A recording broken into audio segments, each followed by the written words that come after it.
तो देवराज की अनुमति से ही माँ को यहाँ से लेकर जाऊंगा।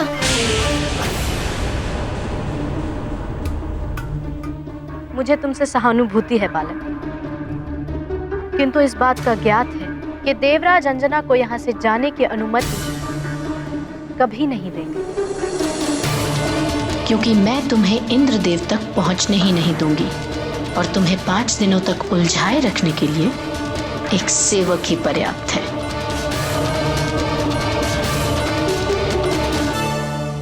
अरे मौसी जी,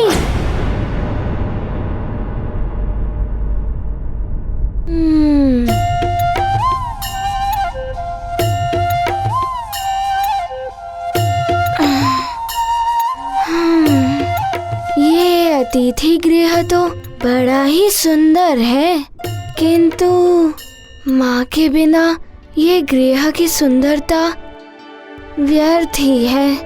माँ दर्शन का मिलानंद, पुलकित है हनुमत का मन। सरल हृदय से पूछा प्रश्न, उर्वशी छुपा रही विष का दंश। बाल हृदय ये जान न पाया, मित्र भेष में शत्रु आया। छल कपट का नहीं कोई ज्ञान, निश्चल अबोध है हनुमान।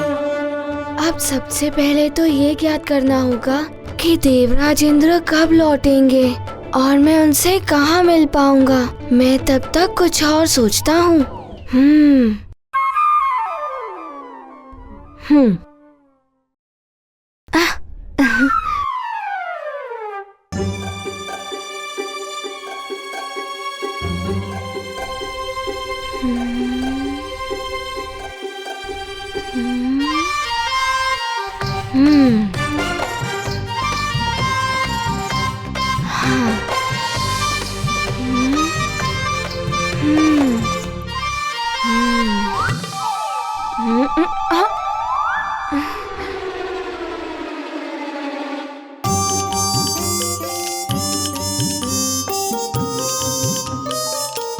आप कौन है?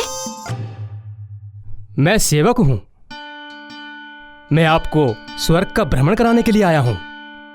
किंतु मैं यहाँ भ्रमण करने नहीं, माँ को लेने आया हूँ। क्या आप बता सकते हैं देवराज इंद्र कब लौटेंगे और मेरी उनसे कहाँ पर भेंट हो सकती है? मैं तो सेवक हूँ, कौन कहाँ आ जा रहा है इस बात की सूचना मुझे तो नहीं मिलती। किंतु यदि आप हमारे साथ स्वर्ग भ्रमण के लिए चलें तो हो सकता है कि कहीं आपकी देवराज के साथ भेंट हो जाए। हाँ, ये हो सकता है। कदाचित इसी प्रकार देवराज से कहीं भेंट हो जाए या उनकी कोई सूचना मिल जाए। क्या सोच रहे हैं? चलेंगे हमारे साथ? हाँ, चलिए। किंतु पहले आप मुझे उसी स्थान पर ले चलिएगा जिस स्थान पर देवराज से मिलने की अधिक संभावना हो। उचित है, आइए।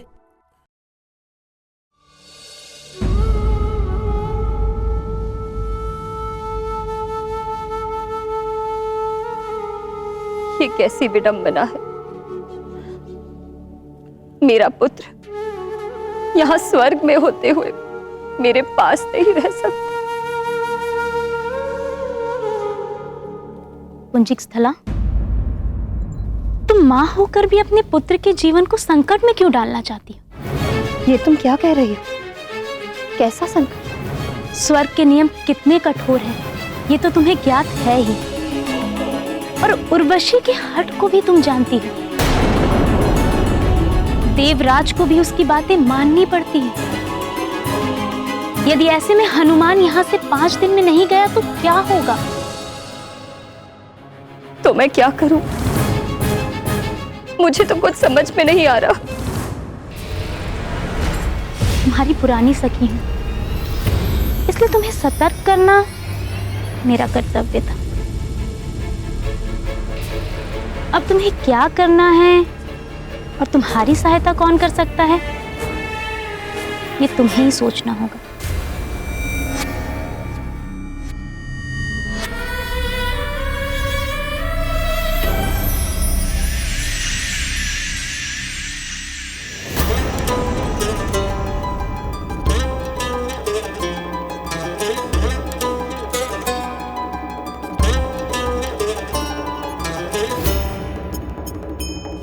हनुमान मुझे साथ लेकर जाने की अपनी हट नहीं छोड़ेगा।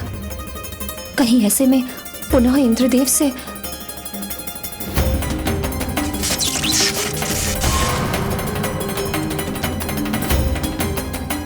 नहीं नहीं,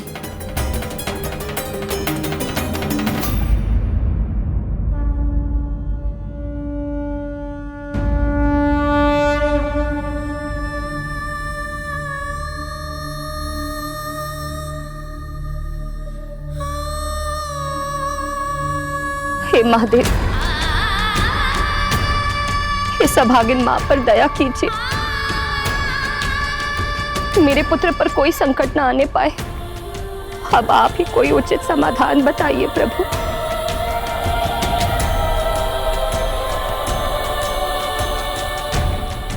ये देखिए, दूध की नदी लड्डुओं के पर्वत से आती है ये। अरे वाह, दूध की नदी।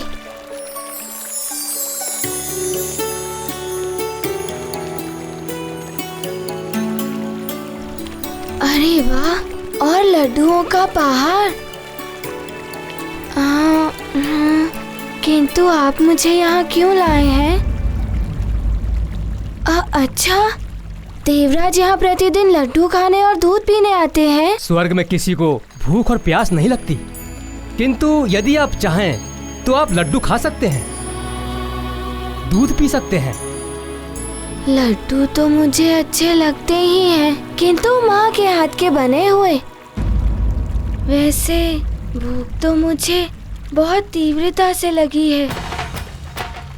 जब तक मुझे माँ को यहाँ से ले जाने की अनुमति नहीं मिल जाती, तब तक मैं कुछ ना ही खाऊंगा और ना ही पीऊंगा। पुनः सोच लीजिए, स्वर्ग की ये वस्तुएं धरती पर नहीं जा सकती।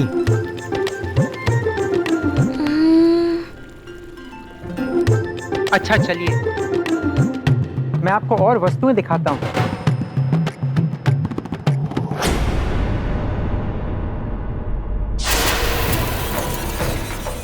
बहुत अच्छे सेवक, इसी प्रकार 5 दिनों तक उलझाए रखो हनुमान को।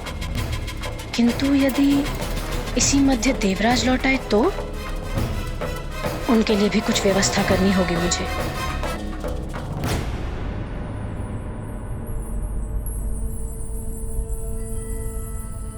प्रणाम युवराज जयंत।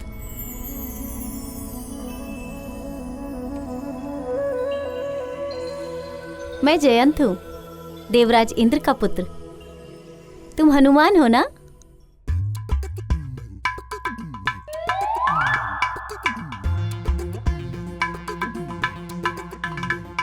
अरे वाह हनुमान, तुम्हारी पूंछ तो बहुत ही सुंदर है। जयंत भैया, ये मेरी सखा है। अच्छा हुआ जयंत भैया, आप मुझे मिल गए। मुझे आपके पिताश्री से मिलना है। क्या आप बता सकते हैं कि आपके पिताश्री कहाँ हैं? पिताश्री से भी भेंट कर लेना, लेकिन अभी तो तुम्हें माताश्री ढूंढ रही हैं। माँ, मैं अपनी माँ से मिल सकता हूँ? मैं अपनी माता की बात कर रहा हूँ। मेरी माँ तुम्हें ढूंढ रही है। चल रहे हो ना मेरे माँ के पास?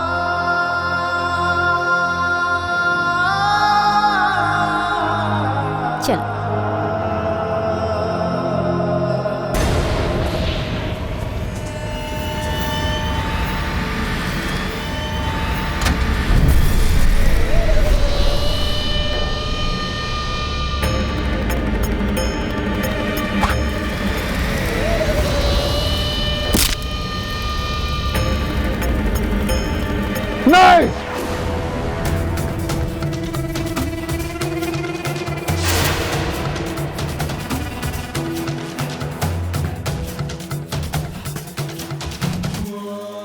मेरी मृत्यु का बाण।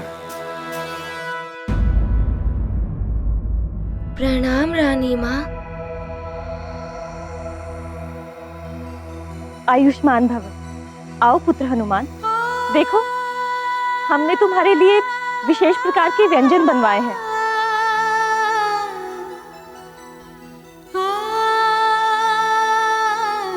पुत्र जयंत, आओ, ये भोजन आपको भी रुचिकर लगेगा।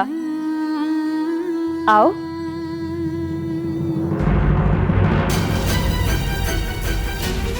ये क्या है माँ?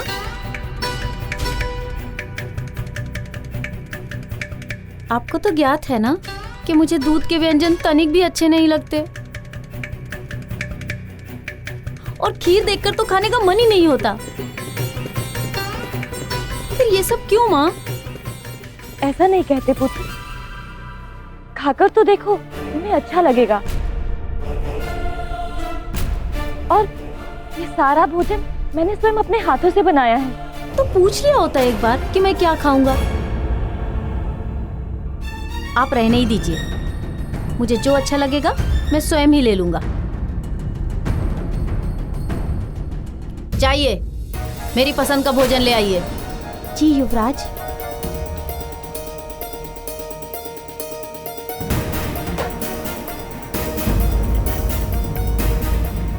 पुत्र हनुमान, तुम तो मेरे हाथों से बना हुआ भोजन ग्रहण कर लोगे ना? महारानी माँ, माँ के हाथों में अमृत होता है। माँ के हाथों का बनाया हुआ भोजन सारे संसार में रुचिकर होता है। मैं आपके भोजन का अनादर नहीं कर सकता।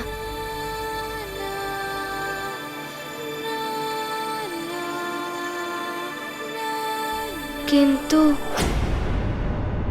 मैं क्षमा प्रार्थी हूँ, आपसे कुछ निवेदन करना चाहता हूँ महारानी माँ। परंतु क्या तुम भी? नहीं, मुझे क्षमा कर दीजिए, मैं भोजन ग्रहण नहीं कर सकता।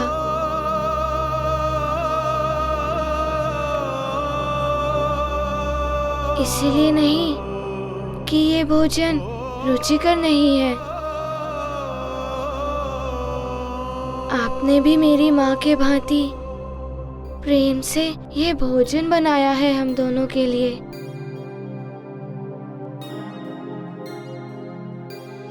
किंतु जब तक मेरी माँ मुक्त नहीं हो जाती, तब तक आप ही सोचिए, मैं उनका पुत्र भोजन कैसे ग्रहण कर सकता हूँ।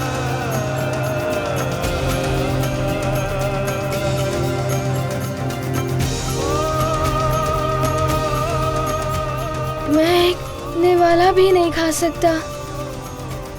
जब तक माँ मुक्त नहीं हो जाती, तब तक मेरा किसी कार्य में ध्यान भी नहीं लग सकता।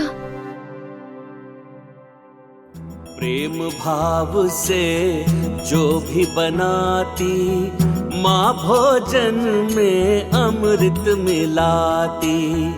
मात प्रेम जो समझ न पाया, भाग्यहीन वो कहलाया।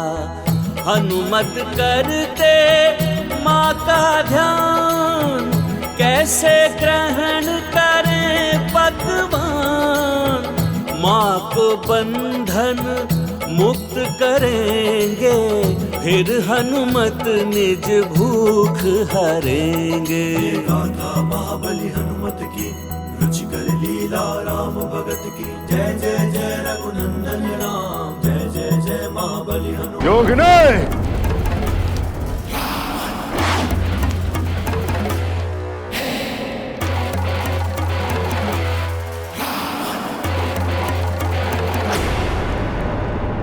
योगिनी, मैंने फिर से वही स्वप्न देखा,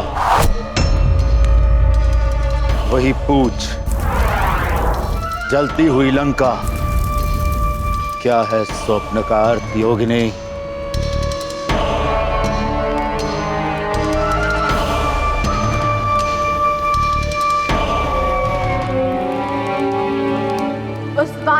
जुड़ा है नर, है संबंध कोई निकट का। सावधान हो जाओ दशानन, संगम इनका बड़े निकट का। दशानन, नर और वानर संकट है आपके लिए।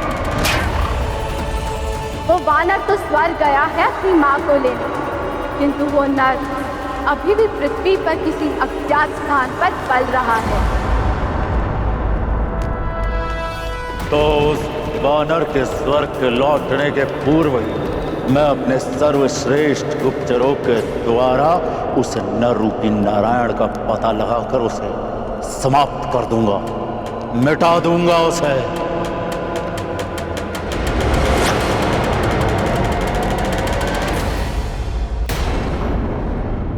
मातृ प्रेम की ऐसी भावना स्वर्ग में तो ऐसी भावना दिखाई ही नहीं देती। माँ, आपके बनाए हुए भोजन का अनादर करके मैंने बड़ी ही भूल की है। मुझे क्षमा कर दीजिए। नहीं पुत्र,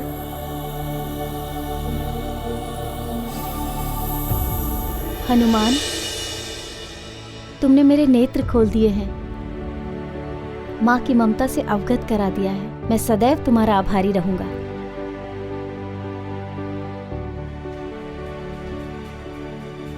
तुम्हारे जैसे पुत्र की कामना तो हर माँ करती है हनुमान।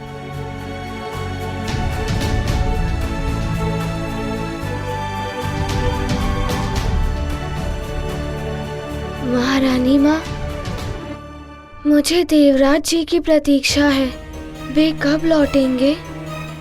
हाँ हनुमान, देवराज जैसे ही आएंगे मैं स्वयं उनसे तुम्हारी भेंट करवाऊंगी और तुम्हारा पक्ष भी रखूंगी। हनुमान, संसार में हनुमान जैसा पुत्र जिस माँ का हो, उस माँ को कोई कैसे उसके पुत्र से दूर कर सकता है। मुझे विश्वास है विजय तुम्हारे उस विश्वास की होगी जिसके भरोसे तुम यहाँ स्वर्ग लोक तक अपनी माँ को लेने के लिए आ गए। क्या किसी को ज्ञात है देवराज कब लौटेंगे?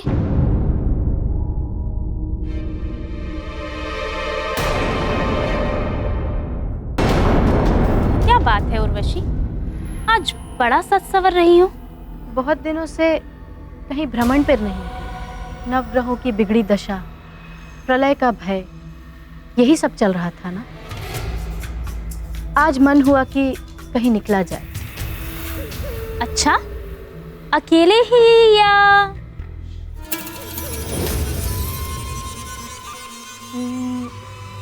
मन तो है कि इंद्रदेव को साथ ले जाओ, किंतु वो है कहाँ?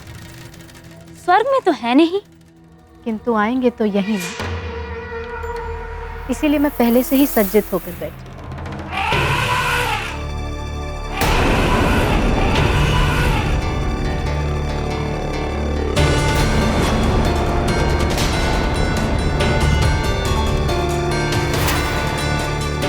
वाह, बड़ा सच्चा है तुम्हारा प्रेम। उन्हें स्मरण किया और वो आ गया। कहीं ऐरावत की चिंगाड़ हनुमान के कानों तक ना पहुंच गई हो।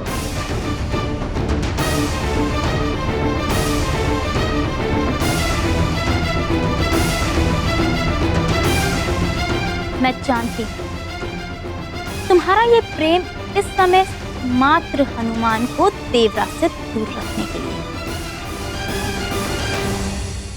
ये तो उसी श्वेत गजराज की ध्वनि है। हाँ हनुमान, लगता है देवराज आ गए हैं। अब आज पहले दिन ही तुम्हारी उनसे भेंट हो जाएगी।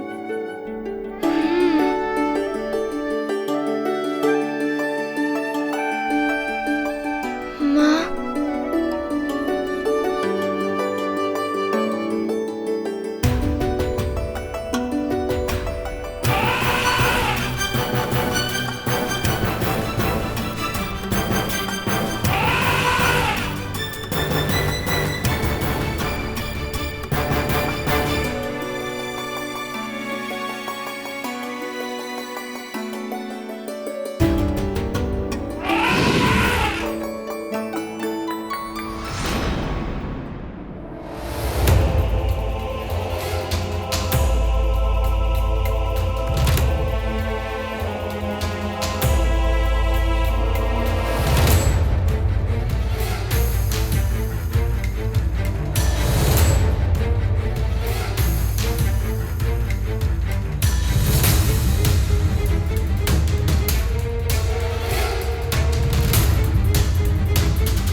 अनुमति कोई नहीं दे सकता। स्वर्ग की एक मर्यादा है।